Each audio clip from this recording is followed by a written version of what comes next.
ng udto. So mag-start na to sa katong creating an organizational unit, so OU. So first is ang imong button is imong open ang virtual machine, then imo tong click ang start button, then ikaw man itong start button kanim ang magawa. So login ka sa administrator account. So mao siya ang gawas. So next ay what na to, magawas si server manager dashboard. So siya sa itong button diha mag-create og organization units. So arita sa tools, then adto ta sa Active Directory users and computers. So correct lang ta ni Choy.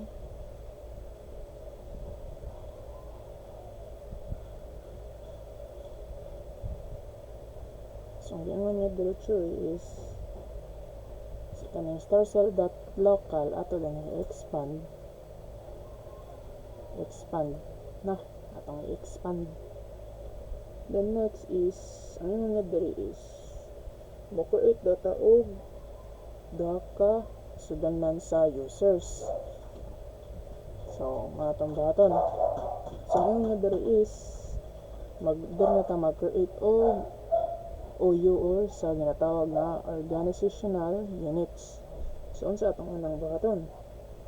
So ang una atong buhaton dire sa blank area mo right click ta, then i-select na to si new, then pangitaon na to si organizational units na organizational units. So mao na siya kani organizational unit. So ika-click man na is imo siyang panganlan og manage user. So manay na nako. So manage user kani siya, manage user. So sa manage user is mag-create sa sodera, mag-create na sad ka og duha ka OU or organizational units. So ang duha sila ka box. So panganlan nimo og so atong balikon sa ang Japon. So new, right click new, organizational unit, name man nimo og domain admins og domain users. So next, ikaw man ato ana, mobalik ka diri sa starc.local. So diri daw mag-create na sa OU lain. So kabanatan sa nang OU. So create daw ta OU nga panganlan atong panganlan og delete me. So okay. So man siya. Kung ako ni siyang i-try og delete wait no. Ang atong i-try og delete is delete. Yes. So mao siya magawas. Unsaon na to siya para pwede nga siya nato ma-delete. Diba? You don't have sufficient privilege to delete the delete me folder, or this object is protected from accidental deletion. So atong buhaton na is adto ta sa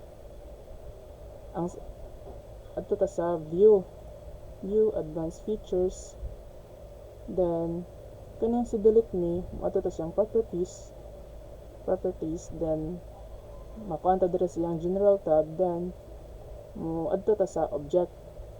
Kita man ni kanang ga-check nga naka-check. So imo nang uncheck, apply, okay, nabalik ta dito mukaon. So ma-delete ba na to sa delete me? Atong i-try. So na-delete na. So pwede na siya ma-delete kaya imo na tong gi-uncheck pa tong protection or accidental deletion. So next is kaya naman tang wala si delete me nga OU, ato tong balikon ang view, ato balik sa view advanced features, then manage user. So i-drop down na to. Ano siya? That's all. Thank you. Bye-bye.